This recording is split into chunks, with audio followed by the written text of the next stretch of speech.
सुंदरबन के जंगल में एक ठग सियार रहता था। वह बहुत ही निकम्मा और कामचोर था। हमेशा इसी जुगाड़ में रहता कि कहीं कोई मुर्गा मिले जिसे मूर्ख बनाकर उसके साथ ठगी की जाए। एक दिन अरे बंदर भाई, कल रात में मैंने आपको सपने में देखा। अरे रहने दे सियार, तू अपना सपना अपने पास रख और मुझे जाने दे। ऐसा बोलकर बंदर चला गया। धीरे धीरे सारे जानवर सियार की हरकत को जान चुके थे, इसलिए कोई भी जानवर उसकी बातों में नहीं आता था। अब सियार समझ चुका था कि इस जंगल में उसकी दाल नहीं गलने वाली, इसीलिए वह दूसरे जंगल जाने का निश्चय किया और अगले दिन सियार अपने जंगल को छोड़कर दूसरे जंगल के तरफ निकल पड़ा। दूसरी जंगल में पहुंचते ही दिन भर जंगल का जायजा लिया और शाम होते ही एक गधे को देख उसके पास गया और रुककर बोला, गधे भाई, मैं इस जंगल में नया आया हूँ और शाम भी ढल चुकी है। क्या मुझे एक रात रुकने के लिए आपके पास शरण दे सकते हो? हाँ हाँ, क्यों नहीं। अभी तो तुम इस जंगल में नए हो और हमारे लिए मेहमान हो, और मेहमान तो भगवान के समान होते हैं। ऐसे कहते हुए गधे ने सियार को अपने पास रोक लिया और उसे सम्मान के साथ भोजन कराया। भोजन करने के बाद दोनों आपस में बातें करने लगे।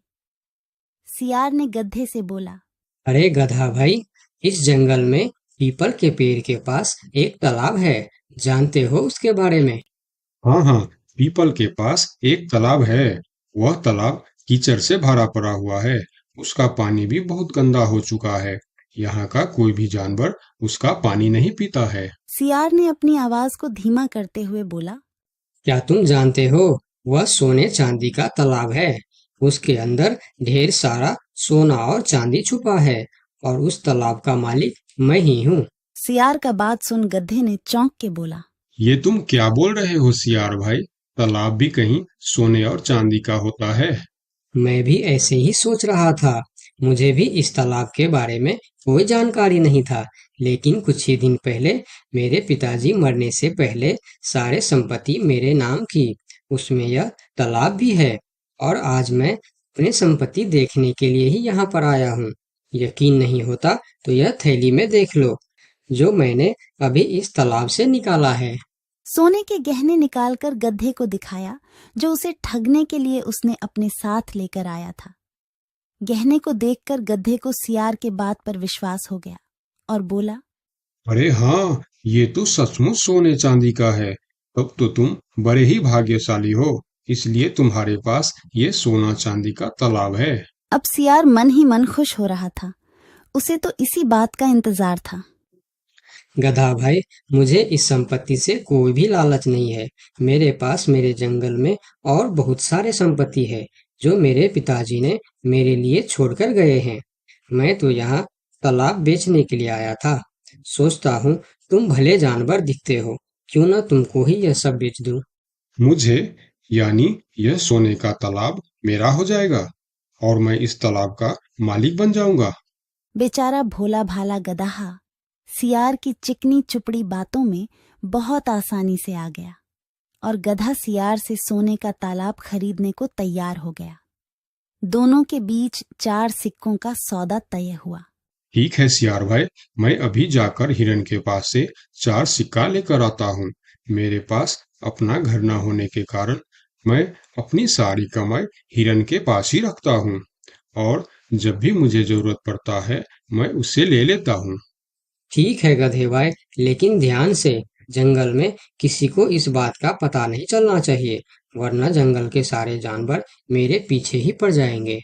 ऐसा बोल सियार गधे को भेज देता है और गधा हिरण के पास जाकर अपना सिक्का मांगता है। गधे भाई, घर में सब ठीक तो है ना? आज आपको अचानक से 4 सिक्कों का क्या जरूरत पड़ गया? अरे, वह अपने जंगल में जो तालाब है ना, मैं उसे खरीद रहा हूँ। तालाब खरीद रहे हो? क्या करोगे तुम तालाब खरीद के? तालाब का तो पता नहीं, लेकिन उसमें जितना सोना चांदी है वह सब मेरा हो जाएगा। तालाब में सोना? ये तुम क्या बोल रहे हो भाई? मुझे तो कुछ भी समझ में नहीं आ रहा है। मुझे डर है कि तुम कहीं कोई परेशानी में ना आ जाओ। देखो, तुम मुझसे कुछ भी मत छुपाओ। क्या बात है? साफ साफ बताओ मुझे। हमारे जंगल में एक बहुत ही अमीर सियार आया है। ढेर सारी संपत्ति है उसके पास। और तो और हमारे जंगल में जो तालाब है ना, जिसे हम लोग गंदा नाली समझकर उसका पानी भी नहीं पीते हैं, उस तालाब में ढेर सारा सोना और चांदी है। उसने तो मुझे उस तालाब से सोने का गहना भी निकाल कर दिखाया है। उसी तालाब को मैं खरीद रहा हूँ। हम दोनों के बीच 4 सिक्कों का सौदा हुआ है। मुझे तो वह सियार मूर्ख ही मालूम पड़ता है, जो इतने सस्ते में सोने का तालाब बेच रहा है। मूर्ख वो नहीं, मूर्ख तुम हो। भला तालाब भी कोई सोने चांदी का होता है? अरे गधा भाई, तालाब से पानी निकलता है, सोना नहीं। मैं भी ऐसे ही सोच रहा था, परंतु उसने मुझे सोने निकाल कर भी दिखाया। गधे भाई, मुझे वह कोई ठग मालूम पड़ रहा है, जो तुम्हारे आंखों में धूल झोंक कर तुम्हें झांसा दे रहा है। मैं एक तरकीब बताता हूँ, जिसे दूध का दूध और पानी का पानी हो जाएगा। कौन सा तरकीब हिरन भाई?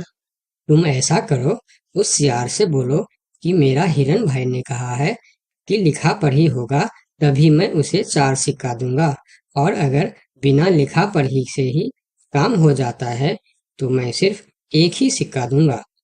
अगर वह तालाब सच में सोने की है तो वह लिखा पढ़ी जरूर करेगा, नहीं तो वह एक सिक्के में ही मान जाएगा। हिरण की बात सुनकर गधा हाँ में सिर हिलाया और सिक्का लेकर सियार के पास पहुंचता। सियार भी गधे के आने के इंतजार में उतावला हो रहा था। गधा पहुंचते ही सियार से बोला, सियार भाई, मेरा हिरन भाई ने कहा है, यदि आप लिखा पढ़ी के लिए तैयार हो तो मैं आपको 4 सिक्का दूंगा, वरना बिना लिखा पढ़ी के आप एक सिक्का ले लो और मुझे यह तालाब दे दो। सियार ठग किसी तरह से जल्दी करके सिक्का लेकर वहां से जाना चाहता था। वह बोला, अरे गधे भाई, तुम बड़े अच्छे और भले मालूम पड़ रहे हो, तुमसे क्या लिखा पढ़ी कराना। चलो, तुम एक ही सिक्का दे दो। अब गधे को समझने को कुछ बचा ही नहीं था। गधे को समझ में आ गया कि सियार उसको ठगना चाहता है। ठीक है सियार भाई, कोई भी शुभ कार्य करने से पहले मुंह मीठा करना जरूरी होता है। मैं अभी लड्डू लेकर आता हूँ, आप यहीं रुको। गधा जंगल से 2-3 जानवरों को बुला लाया और सियार की जमकर धुनाई कर दी। किसी तरह सियार वहां से जान बचाकर भाग